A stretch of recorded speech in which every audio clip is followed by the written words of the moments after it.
Assalamualaikum warahmatullahi wabarakatuh. Salam sejahtera untuk kita semua. Perkenalkan, nama saya Denny Malik, SABMA, dosen tetap S1 Administrasi Publik, Fakultas Ilmu Administrasi, Institut Ilmu Sosial dan Manajemen Setiadi. Pada kesempatan ini, saya ingin menyampaikan materi yang saya ajarkan yang sesuai dengan keahlian saya, yaitu mata kuliah kewirausahaan atau entrepreneurship. Mata kuliah ini ditujukan untuk mahasiswa semester 4 program studi S1 Administrasi Publik dengan bobot 3 SKS. Diselenggarakan secara 16 kali pertemuan yang terdiri dari 14 kali pertemuan tatap muka, 1 kali ujian tengah semester, dan 1 kali ujian akhir semester. Mata kuliah ini membahas terkait 1. Konsep dasar kewirausahaan, 2.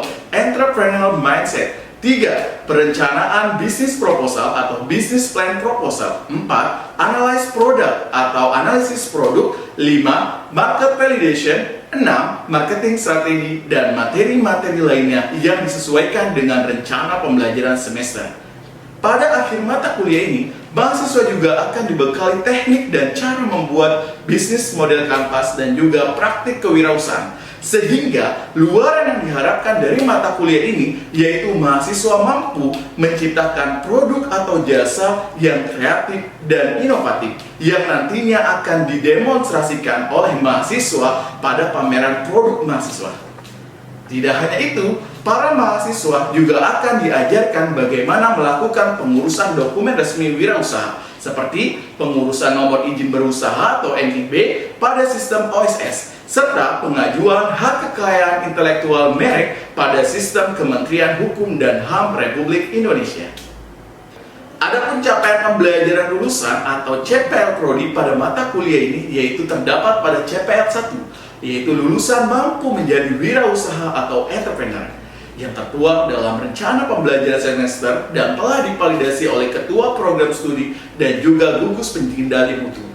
Capaian pembelajaran mata kuliah yang diharapkan antara lain CPMK 1, mahasiswa mampu memahami tentang konsep dasar kewirausahaan dan mengidentifikasi karakteristik wirausaha.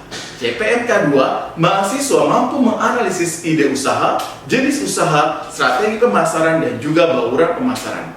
CPMK 3, mahasiswa mampu merancang atau menciptakan karya, produk, jasa yang kreatif dan inovatif. 3 komponen utama dalam proses pembelajaran pada mata kuliah ini yaitu terdiri dari delivery, interaction, dan assessment atau DAI. Untuk delivery, saya memberikan RPS dan materi yang dapat diunduh langsung oleh mahasiswa melalui sistem single sign-on Institut Setiami 1 minggu sebelum mulai perkuliahan. Sehingga hal ini mendukung pemahaman mahasiswa sebelum mulai perkuliahan di kelas. Materi pembelajaran yang saya sampaikan didukung oleh beberapa media pembelajaran seperti video, kuis interaktif, Canva, dan media pendukung lainnya. Interaction pada mata kuliah ini melibatkan komunikasi dua arah antara dosen dan mahasiswa berupa diskusi dan tanya jawab. Assessment atau sistem penilaian yang saya lakukan pada mata kuliah ini mencakup beberapa aspek penilaian, diantaranya melalui asesmen formatif dan juga asesmen sumatif. Asesmen formatif yaitu penilaian proses pembelajaran yang dilakukan melalui kuis, tugas, proyek individu, dan proyek kelompok, serta penilaian sikap dan keterampilan sesuai dengan rencana pembelajaran semester. Sedangkan aspek formatif yaitu penilaian yang dilakukan di akhir perkuliahan melalui ujian tengah semester dan juga ujian akhir semester. Model pembelajaran yang digunakan pada mata kuliah ini yaitu dengan experiential learning atau project based learning dengan metode presentasi interaktif, demonstrasi, praktek, dan juga kolaborasi kelompok. Sumber referensi yang digunakan pada mata kuliah ini yaitu dengan menggunakan buku-buku karya saya sendiri dan juga buku-buku dari sumber referensi lainnya atau pakar lainnya, serta artikel jurnal ilmiah yang bereputasi dan memiliki nilai kebaharuan agar mahasiswa mampu mengikuti perkembangan ilmu pengetahuan dan teknologi yang saat ini terus berkembang hingga masa kini. Berikut adalah video proses pembelajaran pada mata kuliah kewirausahaan dengan materi strategi pemasaran pertemuan ke-7. Mari kita simak. Assalamualaikum, selamat siang semuanya. Waalaikumsalam warahmatullahi wabarakatuh. Oke, baik. Bismillahirrahmanirrahim. Assalamualaikum warahmatullahi wabarakatuh. Waalaikumsalam warahmatullahi wabarakatuh. Luar biasa, semangat sekali ya teman-teman semuanya. Sudah sarapan? Sudah. Oke, teman-teman semuanya, pada pagi hari ini, alhamdulillah ya, puji syukur kepada Allah Subhanahu wa Ta'ala karena berkat rahmat dan hidayahnya, alhamdulillah kita semua bisa dipertemukan secara luring pada perkuliahan entrepreneurship. Nah, ini ada pada pertemuan ke-7 teman-teman sekalian, kita topiknya akan membahas mengenai strategi pemasaran. Sebelum saya masuk ke topik pertemuan ke-7, ada yang masih ingat ya? Kira-kira pertemuan sebelumnya kita bahas apa ya? Ada yang masih ingat ya? Oh, oke. Silakan Mas Fatur, masih ingat apa kita bahas apa pertemuan sebelumnya? Sebelumnya kita membahas SWOT, Pak. SWOT, oke, analisis SWOT ya. Sebelum kita pemasaran kita bahas mengenai SWOT. Mas Fatur masih ingat SWOT itu apa? Ya, SWOT itu tuh alat analisis untuk mengevaluasi suatu bisnis kita dengan kita melihat seperti faktor eksternalnya, mulai dari kekuatannya, kelemahan, lalu dan strategi yang tepat lah buat bisnis kita. Strategi yang tepat untuk menjalankan bisnis. Boleh tepuk tangan teman-teman? Jelas ya, di situ ada kata S yang artinya apa? Strength, yang artinya kekuatan. Terus ada W, weakness, apa? Kelemahan. Terus ada O, opportunity, dan ada treat atau Zaman. Nah, pada hari ini kalau kita sudah melakukan tadi analisis SWOT-nya, selanjutnya kita akan mencari tahu bagaimana membuat strategi pemasarannya. Nah, di minggu lalu atau pertemuan sebelumnya kita sudah membahas ya terkait mengenai konsep dasar kewirausahaan. Kita sudah membahas mengenai design thinking, bagaimana membuat produk, bagaimana tadi analisis SWOT dan lain sebagainya, sudah bikin branding, teman-teman semuanya sudah ada partner kelompoknya, mau ngapain dan lain sebagainya. Nah, saat ini kita akan masuk ke strategi pemasarannya. Nah, di sini teman-teman sekalian, salah satu tujuan pembelajarannya, teman-teman, kenapa sih kita harus belajar strategi pemasaran? Yang pertama, teman-teman diharapkan bisa tahu apa sih pemasaran itu. Lalu yang selanjutnya, teman-teman diharapkan juga bisa menguasai strategi pemasaran, terutama di era digital seperti ini, yaitu bisa melalui media sosial. Lalu teman-teman diharapkan juga mampu memahami apa itu bauran pemasaran, dan tentunya teman-teman bisa menjelaskan manfaat dari si strategi pemasaran ini juga untuk pemasaran. Kalau kita akan pelajari lebih lanjut ya, apa sih pemasaran itu. Nah, sebelumnya ada yang tahu nggak nih sebelum kita pelajari apa yang dimaksud dengan strategi pemasaran? Ada yang tahu nggak apa itu pemasaran? Oh, ada, silakan. Namanya siapa? Kemudian Islamita. Oke, kemudian Pemasaran itu menurut saya adalah kegiatan untuk memperkenalkan atau menjual produk dan jasa kepada konsumen dengan tujuan untuk memenuhi kebutuhan atau keinginan serta mencapai tujuan bisnis. oke, boleh tepuk tangan teman-teman. Oke, luar biasa ya teman-teman sekalian ya. Sudah baca materi sebelumnya nih, kemudian sepertinya ya, materi modul dan lain sebagainya, sehingga sudah siap untuk memulai perkuliahan pada pertemuan ke-7 ini berkaitan dengan strategi pemasaran. Betul ya teman-teman sekalian. Jadi strategi pemasaran itu tadi sudah disampaikan oleh Mbak Mutia. Jadi juga ada beberapa berdasarkan teori yang dimaksud oleh para ahli berkaitan dengan pemasaran adalah proses menciptakan, proses mendistribusikan, proses apa lagi? Mempromosikan, terus apa lagi? Ya. Kepada si pelanggan, teman-teman sekalian. Jadi kemarin di pertemuan sebelumnya kita sudah membahas mengenai topik yang sudah sangat menarik ya, bagaimana membuat branding, bagaimana membuat merek gitu kan, bagaimana teman-teman menciptakan produk. Nah, kalau produknya sudah jadi, langkah selanjutnya adalah dipromosikan, didiskusikan gitu kan, diiklankan kepada siapa? Pelanggan atau kepada customer. Nah, makanya materi pada minggu ini jadi menurut saya penting sekali gitu kan untuk teman-teman bisa mempersiapkan diri bagaimana nih produk yang sudah teman-teman ciptakan bisa dipasarkan dan bisa tepat pada sasarannya atau pada pelanggan yang sudah teman-teman tentukan. Nah, di sini teman-teman sekalian, jadi ada pemasaran itu bukan hanya tentang menjual produk, tetapi juga tentang menciptakan pengalaman yang berharga bagi pelanggan. Ada yang tahu nggak nih maksudnya apa nih? Katanya pemasaran cuma buat nggak hanya bikin produk, tapi juga pengalaman. Ada yang tahu nggak? Kenapa ya? Oke, saat misal mau kuliah di Setiani, ya kan Setiani kan salah satu industri di bidang jasa ya teman-teman sekalian. Nah teman-teman ini inginnya nih kuliah, kan kalian ada pelanggannya ya, pelanggan Setiani. Kira-kira kalian tuh ingin seperti apa gitu kan? Dilanggan seperti apa? Produknya bagus, terus pelayanannya baik, apa lagi? Nah, dapat apa? Bonus-bonus gitu ya.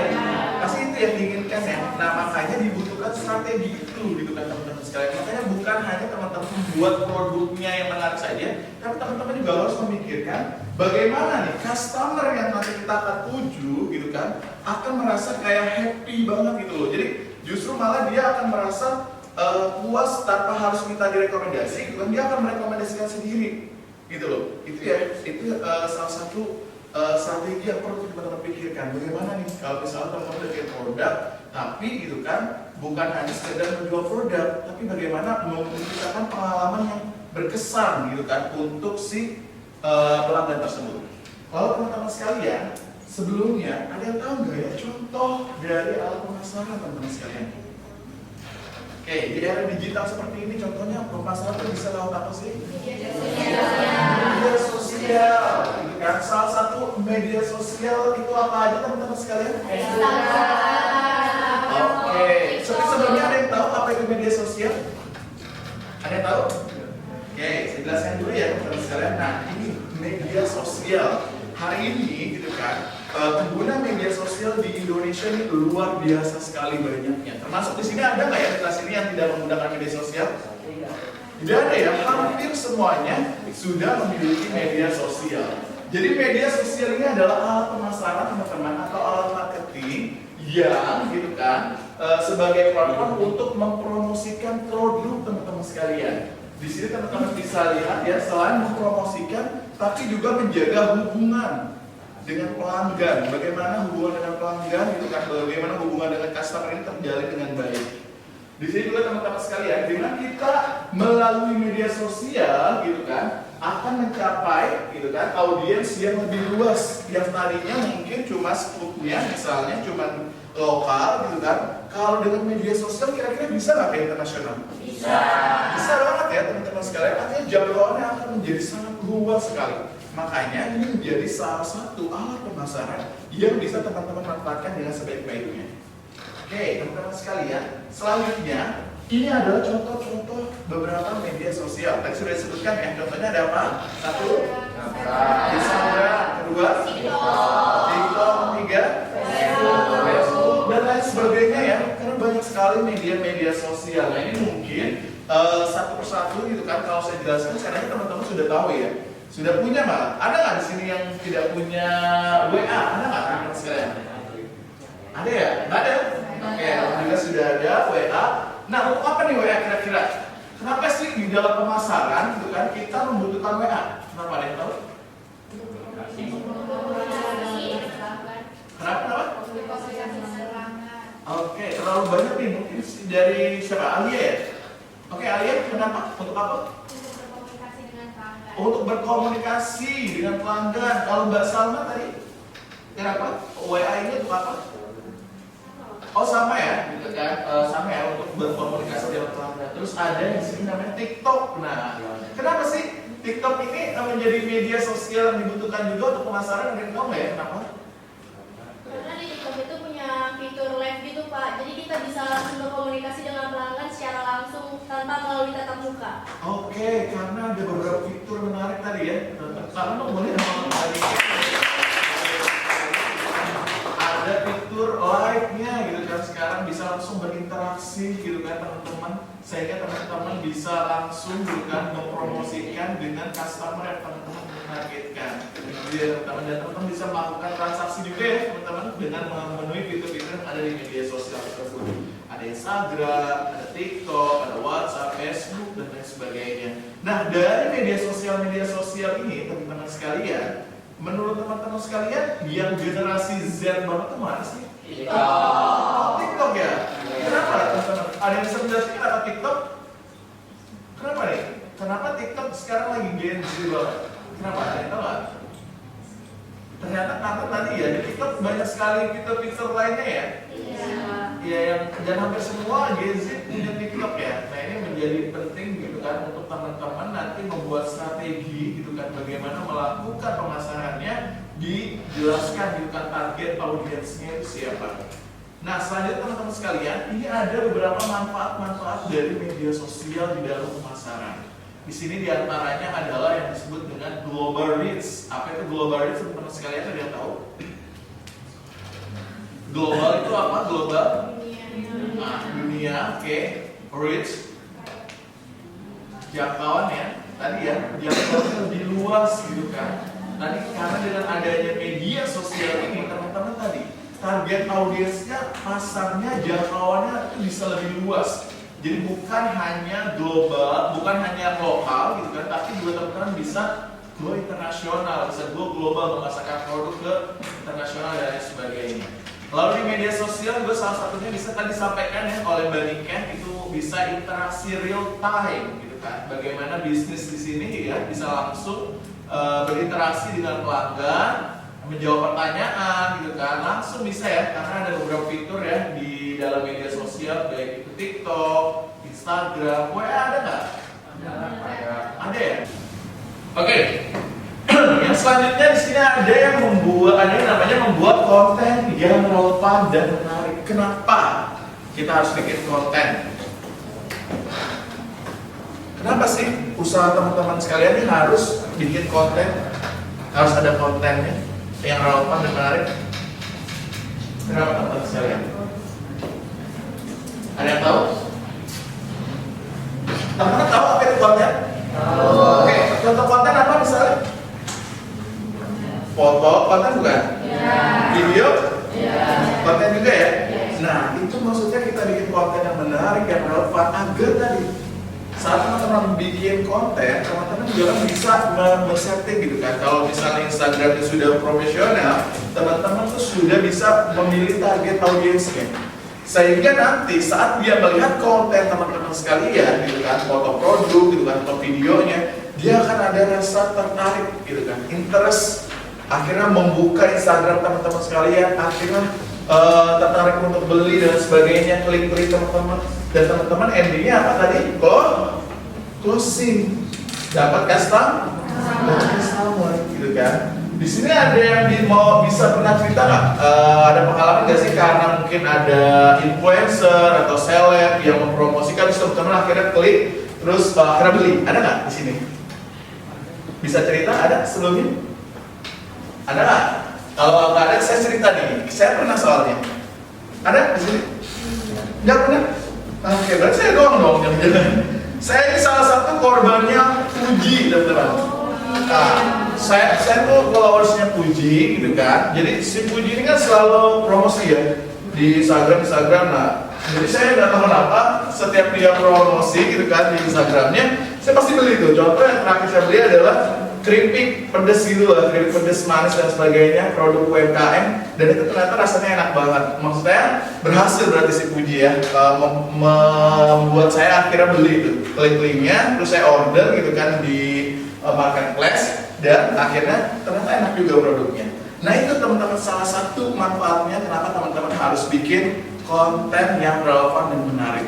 Karena saat konten tersebut tertuju pada customer-nya, dalam hal ini misalnya saya ya sebagai si calon customer, dan kebetulan tadi Instagram Budianti gitu kan membuat iklan, dan itu saya suka gitu kan kritiknya, dan sangat membuat saya interest, akhirnya saya check out gitu kan dan beli.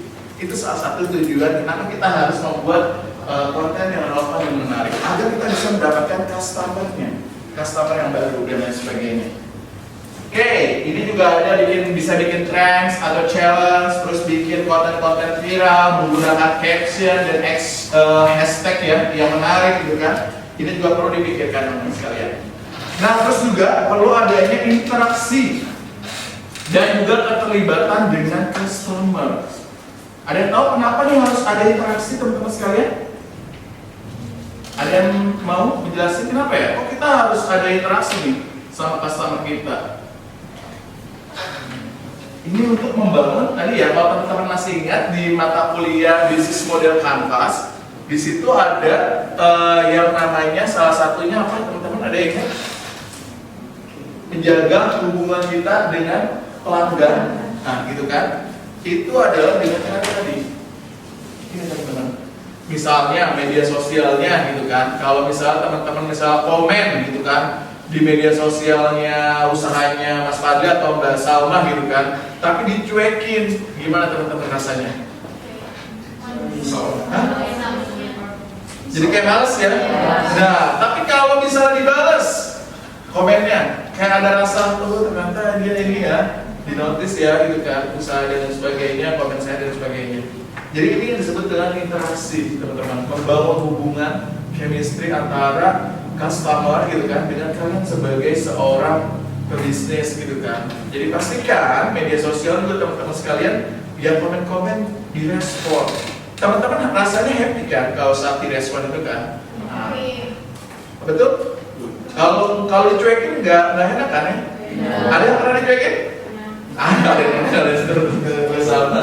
Jadi kayak gitu ya teman-teman sekalian, kalau bisa bangun hubungan interaksi dengan baik gitu kan dengan pelanggan, sehingga tadi si calon customer ini benar-benar merasa tadi ya dihargai dan lain sebagainya. Jadi tanggapi komentarnya juga harus yang positif gitu kan, berikan pesan-pesan yang positif, harus yang responsif gitu kan, cepat dan lain sebagainya. Kalau teman-teman dapat pelayanan tapi pelayanannya lama, kesel nggak? Kesel. Begitupun sama teman-teman sekalian, calon customer kita gitu kan, kalau teman-teman misalnya di WA-nya hari ini gitu kan, balasnya nanti 2 bulan kemudian, kira-kira teman-teman bakal take out nggak? Kenapa? Tadi karena terlalu lama ya.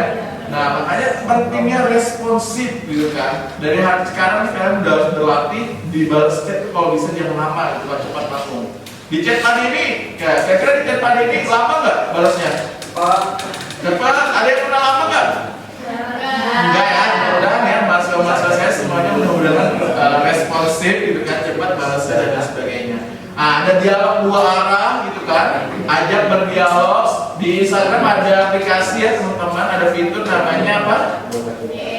Q&A gitu kan, pertanyaan dan jawaban. Ini salah satu media yang bisa teman-teman manfaatkan untuk teman-teman membangun interaksi dengan calon customer teman-teman sekalian di media sosial. Terus teman-teman tadi bikin kontes gitu kan, contohnya misalnya kalau pagi kira-kira kontesnya apa kan? Kan bisnisnya tadi udah cepet bisa, kalau ngadain kontes kira-kira apa kontesnya? Kompetisi apa kira-kira yang buat kamu?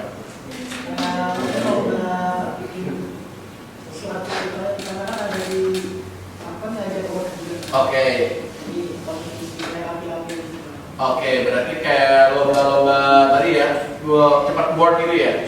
Kayak keyboarding skill gitu kan. Itu salah satu mungkin yang bisa diadakan kompetisi ya. Karena tadi usahanya di bidang bimbel Microsoft ya. Nah, salah satu usahanya atau kontesnya bisa mungkin keyboarding skill. Oke, teman-teman sekalian, nah ini teman-teman sekalian salah satu tadi ya tujuan pembelajaran ini yaitu diantara teman-teman juga bisa memahami bauran pemasaran atau marketing mix. Ada 4 P, apa? P yang pertama? Produk. P yang kedua? Oke, P yang ketiga? P yang keempat? Oke, produk udah tahu ya teman-teman sekalian ya. Contohnya misalnya yang lagi hit sekarang apa? iPhone. Nah, contoh produk iPhone 16 gitu kan. Contoh ya teman-teman sekalian, di situ ada desainnya, ada fiturnya gitu kan, ada kualitasnya teman-teman. Begitupun dengan usaha teman-teman sekalian. Price-nya juga contoh ya sama ya. Bagaimana teman-teman menentukan harga, diskon, HPP sudah bisa semua itu HPP? HPP sudah bisa? Sudah ya, alhamdulillah. alhamdulillah ya. Nah, kalau sudah bisa ngitung HPP, DEP, juga proyeksi laba rugi, proyeksi dan lain sebagainya, juga laporan keuangan. Ya mudah-mudahan teman-teman bisa menentukan harga yang sesuai atau harga yang cocok gitu kan, yang sudah disepakati oleh teman-teman sekalian untuk produk yang akan teman-teman jual. Promotion tadi ya, salah satunya bisa melalui apa aja promosinya? Media sosial. Media sosial, bisa lewat apa aja? Instagram. Oke, terima kasih teman semuanya. Tadi ya bisa iklan dan sebagainya, ada PR dan sebagainya. Nah, tempatnya juga sama ya teman-teman. Bisa misalnya tadi ada rukonya gitu kan, atau juga bisa nggak ada rukonya? Bisa. Contohnya bisa melalui apa? Online shop. Online shop gitu kan, atau marketplace ya teman-teman sekalian. Hari ini gitu kan teman-teman udah nggak perlu lagi tuh mikir, aduh saya nggak mau usaha pak gitu kan. Kenapa? Karena rumah saya kecil gitu kan, saya bingung naruh di mana. Nah, itu udah nggak ada lagi tuh, karena sekarang sudah ada banyak sekali marketplace yang bisa teman-teman manfaatkan dengan sebaik-baiknya, sehingga teman-teman bisa menjadi bisa menghasilkan cuan. Nah ini ya merupakan salah satu manfaatnya kenapa kalian belajar entrepreneurship atau kewirausahaan, terutama topik pada pagi hari ini yaitu bicara mengenai strategi pemasaran. Nah teman-teman sekalian, tadi saya sudah menyampaikan gitu kan materi-materi yang lumayan ya dari teman-teman sekalian bicara mengenai strategi pemasaran. Sekarang saya mau lihat ataupun mau tahu nih kira-kira teman-teman sekalian gitu kan paham atau tidak ya sama materi yang saya sampaikan. Boleh sekarang teman-teman untuk di scan, semuanya dikeluarkan handphone-nya, silakan untuk di scan. Sudah di scan.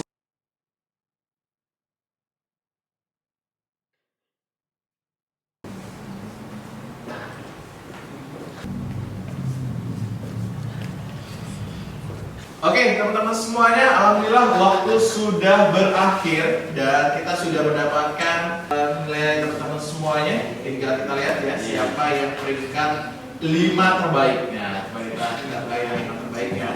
Dan peringkat 5 untuk Niken. Peringkat 4 Rian. Peringkat 3 ada Dimas. Peringkat kedua ada Cindy. Dan peringkat pertama ada Desti.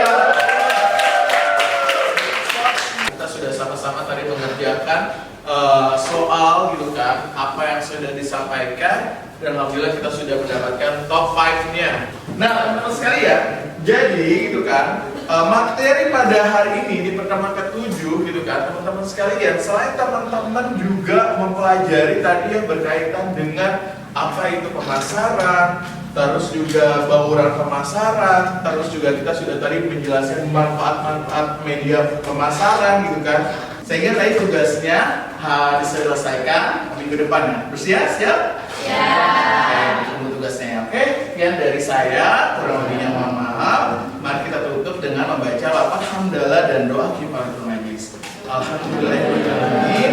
Subhanallah wa bihamdihi, subhanallah wa bihamdihi, asyhadu an la ilaha illa anta, astaghfiruka. Oke, wassalamualaikum warahmatullahi wabarakatuh.